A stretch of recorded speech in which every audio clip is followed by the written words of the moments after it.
Hello, it is Success Story Saturday, February 3rd, 2018. Steve Sipress here, out in my backyard by my pool on a fairly, way too hot and way too sunny day here in February, because we're in Arizona, living in paradise, which I highly recommend to all business owners. Put together some businesses, or at least one business that can operate without you there. That's what a real business is. And makes you money. Then go start another one and another and another. That's what being an entrepreneur is. But I digress. Today's rhino of the day is right here. It is this pair of rhinos playing tennis. And those are from Scott Alexander's great book, Advanced Rhinocerology. And the reason I use the tennis-playing rhinos is because the subject of today's Success Story Saturday, Lamar Hunt, founded the World Championship Tennis organization, WCT, which kind of ushered in the open era of tennis, as it's known, lifted players out from being beholden to the powers that be with all their rules, and he had to be an amateur, and who could play and who couldn't, and whenever he started the WCT and got inducted into the Tennis Hall of Fame. But today I'm focusing on where his most success and most notoriety came from is his work in the NFL, the National Football League, which first started in the American Football League. And as the story goes, he was the son and grandson of successful entrepreneurs. His father and his two sons are extremely successful in the oil business, and he had ridiculous amounts of money. He went to school and planned to go into the oil business, got a degree in geology. However, he loved sports, loved playing sports, all kinds of sports, and he made a bid for an NFL franchise in late 1950s.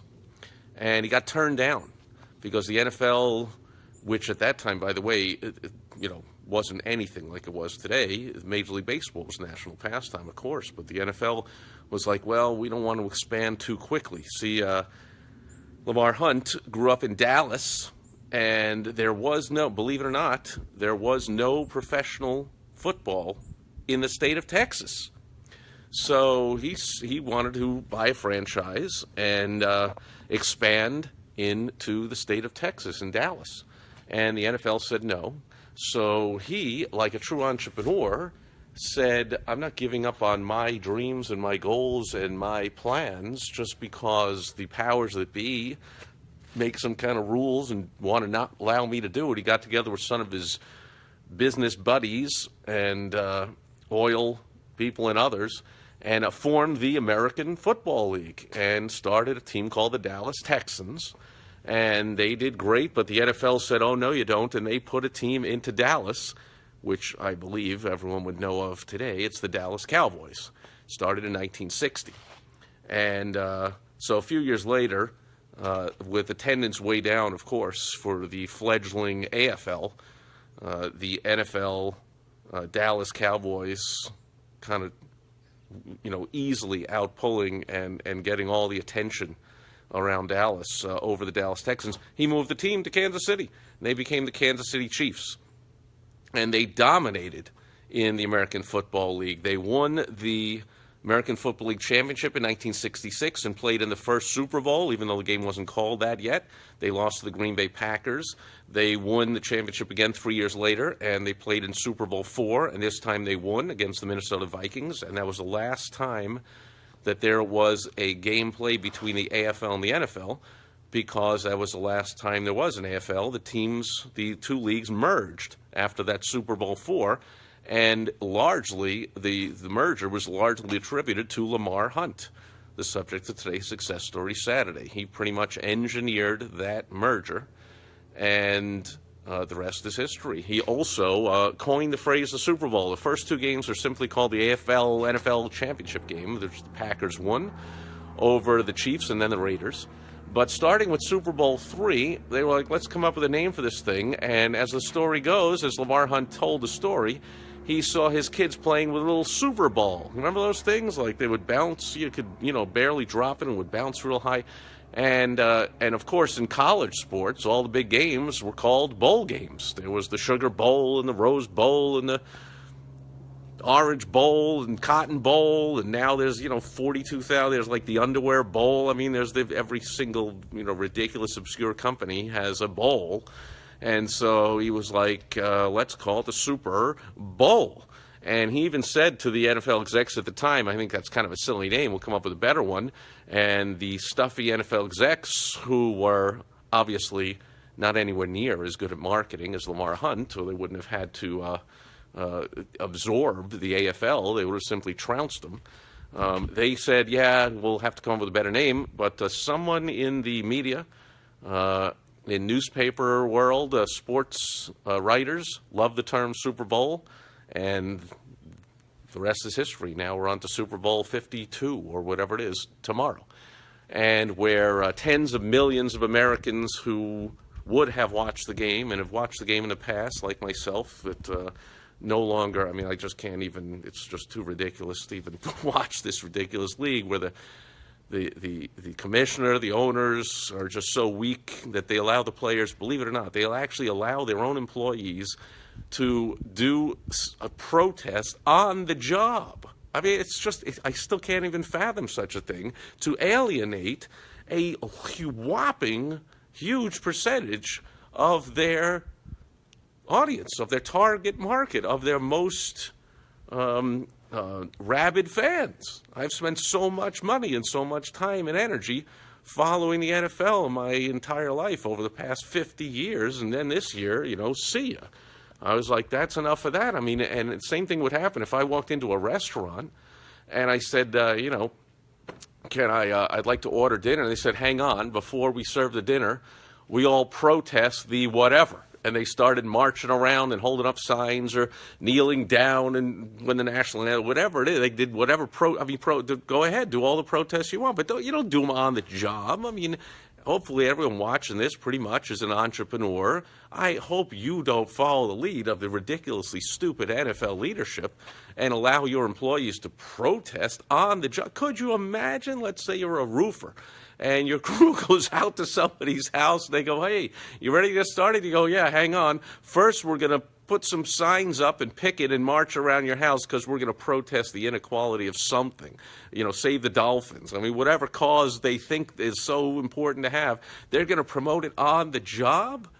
Like, I'm pretty sure you would get a call from that homeowner saying, like, that's enough. I'm going to call another roofing company. Like, tell you guys to get out of here. Like, what kind of ridiculous thing is that? But anyway, back to Lamar Hunt. So he coins the phrase, the Super Bowl, it sticks.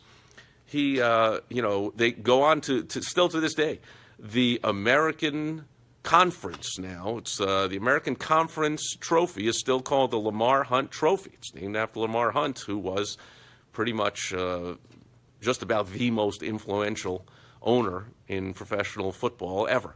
Not to mention other sports. He started the North American Soccer League way back in like the 70s. And league wasn't doing so great. He sold the team, and then almost immediately after he sold the team, the whole league just collapsed without him, and they were gone. And then a couple of decades later, he did it again and started the MLS, the Major League Soccer League, which I think that still exists. So he started another league. So he started the World Championship Tennis. He started the Major League Soccer. He started the American Football League. This guy is an entrepreneur, a pioneer in the world of sports, helped a lot of people, entertained a lot of people, certainly made a lot of people very wealthy, not only his employees, all these athletes, but all the other businesses that make money because of sports teams, like hotels and restaurants in the area and people that sell souvenirs. And people like myself, I worked 3 years in Madison Square Garden when I was a teenager. And I couldn't have worked there if there wasn't pro sports teams playing their games. And, of course, they had concerts and whatever also, but the place wouldn't have been built if it wasn't for sports. And so he helped a lot of people make a lot of money, did a lot of great things, and was a true leader. He also was a part owner of the Chicago Bulls. He was a part owner. He actually was awarded the Columbus franchise in the National Hockey League before they, on some technicality or whatever, they took it away from him. This guy, never saw a sport that he didn't want to go in and dominate and really make things happen. and just a really, truly great entrepreneur. We celebrate him on the day before the Super Bowl. Even if you're like me, of course, not going to be watching the game, it still is going to exist, and it still is going to be like the most watched TV event of the year, even though viewership will be down likely at least 10% from last year.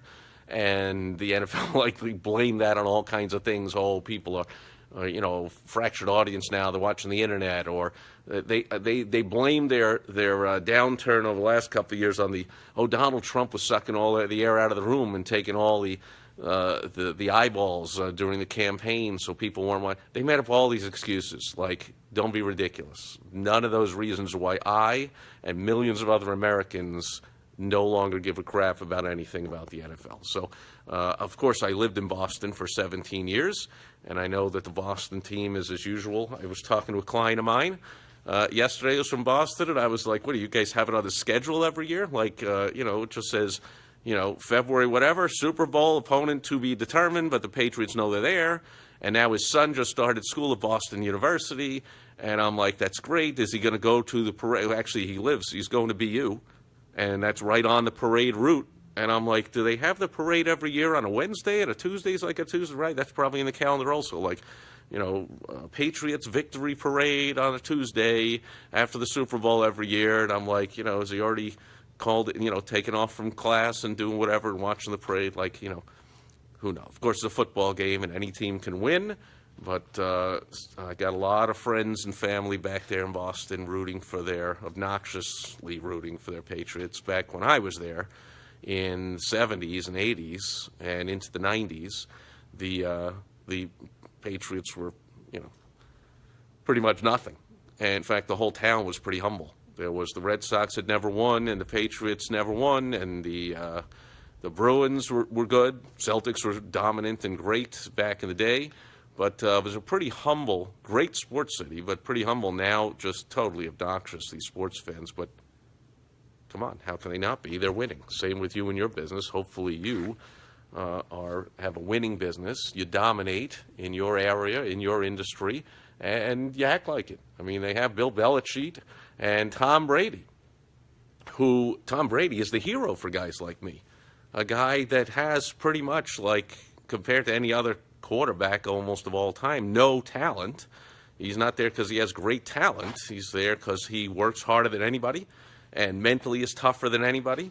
And so he has become, because of that, the greatest quarterback of all time. While my favorite player growing up, my favorite quarterback, Joe Namath, because I'm from New York and I loved the New York Jets back then, had like immense talent, one of the most talented players ever to enter the NFL. And yet his statistics, he only won one Super Bowl, and his statistics are, at the bottom of the heap pretty much of quarterbacks in the Hall of Fame. And so you hear a lot about, like, oh, he doesn't even deserve to be there with those statistics. Like, nothing, all the talent, but therefore he was throwing all the long bomb passes, and he was taking all the risks, and he was doing all kinds of that Tom Brady just doesn't do, because Tom Brady doesn't have that kind of cannon arm or the lightning legs, or he can't jump, he can't run, he doesn't have any of that raw talent. So, man, he just makes it up with his amazing dedication and work ethic. So he's the hero of guys like me that, when I played sports, and I still do, I'll play golf or softball, but I don't have any talent. I got to work. I got to practice. I got to, study the sport to, like, do anything at all. And so, love Tom Brady for that reason.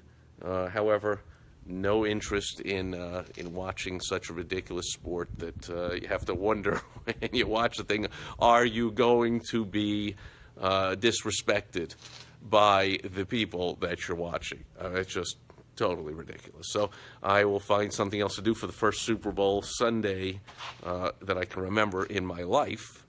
I will find something else to do. And it'll probably be just like any other Sunday evening with my beautiful wife, Michelle. We'll have a nice dinner. We'll watch a movie.